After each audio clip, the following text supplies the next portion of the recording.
ফের বীরভূমে তৃণমূল কংগ্রেস নেতাকে লক্ষ্য করে বোমার আঘাতে মৃত পঞ্চায়েত সমিতির সদস্যের স্বামী। ঘটনাটি ঘটেছে বীরভূমের মল্লারপুর থানার বিশিয়া গ্রামে। বোমার আঘাতে গুরুতর জখম হন তৃণমূল কংগ্রেস নেতা বাইতুল্লাহ শেখ। তিনি বীরভূমের ময়ূরেশ্বর 1 নম্বর পঞ্চায়েত সমিতির মৎস্য কর্মাধ্যক্ষা শাকিলা বিবির স্বামী। জানা গিয়েছে, আজ রাত্রি 8টা নাগাদ বীরভূমের মল্লারপুর থানার বিশিয়া গ্রামে একটি মোড়ের কাছে বসেছিল বাইতুল্লাহ শেখ। সেই সময় কয়েকজন দুষ্কৃতী এসে তাকে লক্ষ্য করে পরপর 3টি বোমা মারে। সেই বোমার গুরুতর জখম হন বাইতুল্লাহ শেখ। পরে তাকে উদ্ধার করে রামপুরহাট গভর্নমেন্ট মেডিকেল কলেজ ও হাসপাতালে নিয়ে আসা হলে চিকিৎসকেরা সেখানে তাকে মৃত বলে ঘোষণা করেন। ঘটনা অবশ্যই আপনারা জানেন, ঘটনা তো ব্যাপক খারাপ। মানে আমার দাদার চার দোকান থেকে চা খেয়ে যাচ্ছিল, এই মুহূর্তে পেছু থাকার দুষ্কৃতীরা হামলা করে।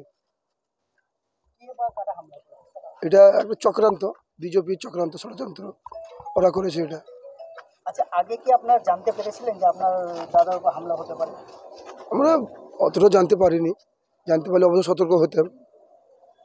আজকে তিনি কোথায় ছিলেন তখন? দাদা চায়ের দোকানে ছিলেন, 100 মিটার টার্নিং গিয়ে ঘুরেছে, ওই টাইম ওই মুহূর্তে কাজটা হয়ে গেছে। কেন তাকে লক্ষ্য করে বোমা ছোড়া হলো? দুষ্কৃতীরা চক্রান্ত করছে, বিজেপিরা বিভিন্ন রকম চক্রান্ত করে তারা বাংলা জয় করতে চায়, কিন্তু তারা পারবে না। আপনার তো ওই এলাকায় কি বিজেপির কর্মী সমর্থক তাদের সংগঠন আছে? সামান্য আছে, কিন্তু চক্রান্তটা বেশি আছে। আজকে মল্লারপুর থানার অন্তর্গত বিশিয়া গ্রামের এক তৃণমূল কর্মীকে বোমা মেরে খুন করা হয়, এই বিষয়ে কি বলবেন? দেখুন, এ তো সবে সকাল, সারাদিন বাকি আছে। দুদিন আগে শ্রীনিধিপুর অঞ্চলে তৃণমূলের অঞ্চল সভাপতিকে 0 পয়েন্ট থেকে গুলি করে হত্যা করেছে। আর আজকে ময়ূরেশ্বর বিধানসভাতে যে ঘটনা ঘটেছে, অত্যন্ত হতচকিত হওয়ার মতো ঘটনা। তৃণমূলের পঞ্চায়েত সমিতির কর্মাধ্যক্ষের স্বামীকে 3খানা পর পর বোমা মেরেছে।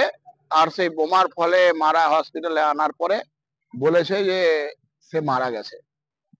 তাহলে তৃণমূল মরছে, তৃণমূল মারছে। পশ্চিমবাংলার যে ভয়ঙ্কর পরিস্থিতি, বিশা যমুনার যে গ্রামটা বলা হচ্ছে, সেখানে বিজেপি ওষুধ করতে পাওয়া যায় না, সেখানে বিজেপির নামগন্ধ নেবার কেউ নাই। এরা এখানকার লোকগুলো এসে রামপুরহাট পৌরসভায় বিজেপিকে ভোট করতে দেয়নি, সন্ত্রাস চালিয়েছিল। এত কিছু করার পরে এই তৃণমূলের নেতা কি পেল? এই তৃণমূলের নেতা নিজের জীবন গেল, তার পরিবার আজকে, তার স্ত্রী তার স্বামী হারালো, আর তার পুত্র কন্যারা বাবা হারালো।